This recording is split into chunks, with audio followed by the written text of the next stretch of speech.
Мен Қабдеш Жұмаділовтің «Аққуды ат баспалар» шығармасын таңдадым.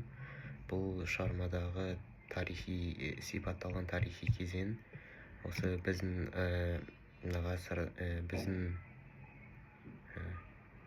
заманымыздың 20 ғасырының 20-30 жылдары. Осы кезеңде Қазақстан жерін Голощекин басқарып отырды. Және байларды тәркілеу 30 жылдардағы ашаршылық осы шығармада бейнеленген. Сонымен қатар шығармада 30 жылдардағы саяси репрессияның бастапқы кезеңінде сипатталады. Шығарманың негізгі идеясы, менің ойымша, бұл осы келер ұрпаққа сол кездегі қазақ халқының жағдайын, қайғы-қасіретін жеткізу және сол кездегі шығармада көтерілген сұрақтар ол кеңес үкіметінің дұрыс емес басқару саясаты және сол кездегі Қазақстан жеріндегі басшылықта отырған адамдардың жұмысын сынау. Шығарманың бас кейіпкерлеріне келетін болсақ, шығарманың бас кейіпкері Шәкәрім Құдайбердіұлы, және шығармада басқа да кейіпкерлер сипатталады. Бұл кейіпкерлердің барлығы шын өмірден алынған.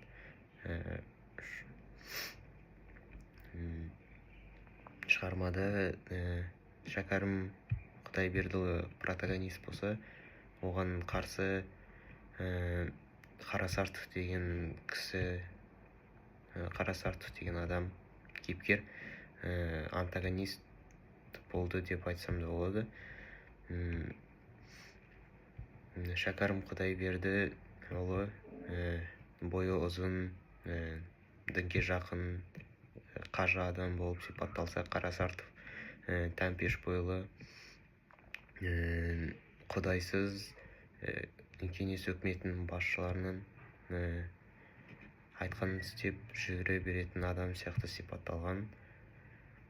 Және ол екеуі бір-біріне қарсы қойылады. Шығармадағы салт-дәстүрлерге келетін болсақ, шығармада салт-дәстүрлер қатты ашылып айтылмаған, бірақ кейбір кездерде атап өтіледі. Мысалға, аңға шығу туралы айтуға болады. Шығармада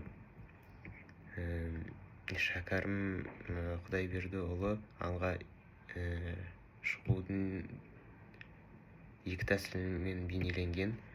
Мысалы, ол құспен шығу, бүркіт салу деген сияқты, және мылтықпен. Бірінші оқиғаны айтатын болсақ, ол жерде кішкене құсбегілік дәстүрден айтылып өткен болатын.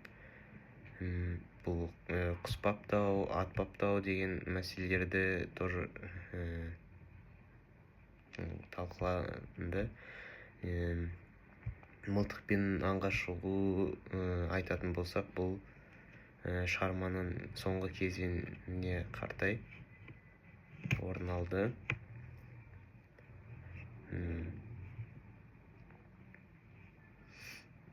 Басқа салт-дәстүрлерге келетін болсақ,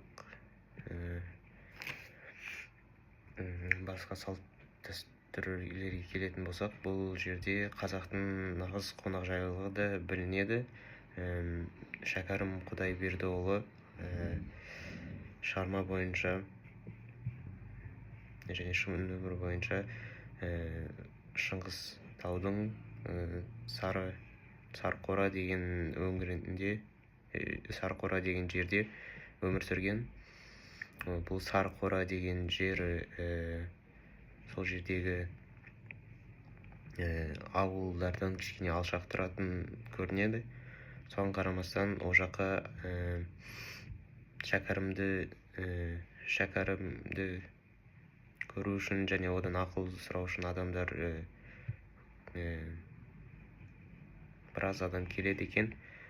Соларға өзінде болмаса да қалған тергені болса содан беріп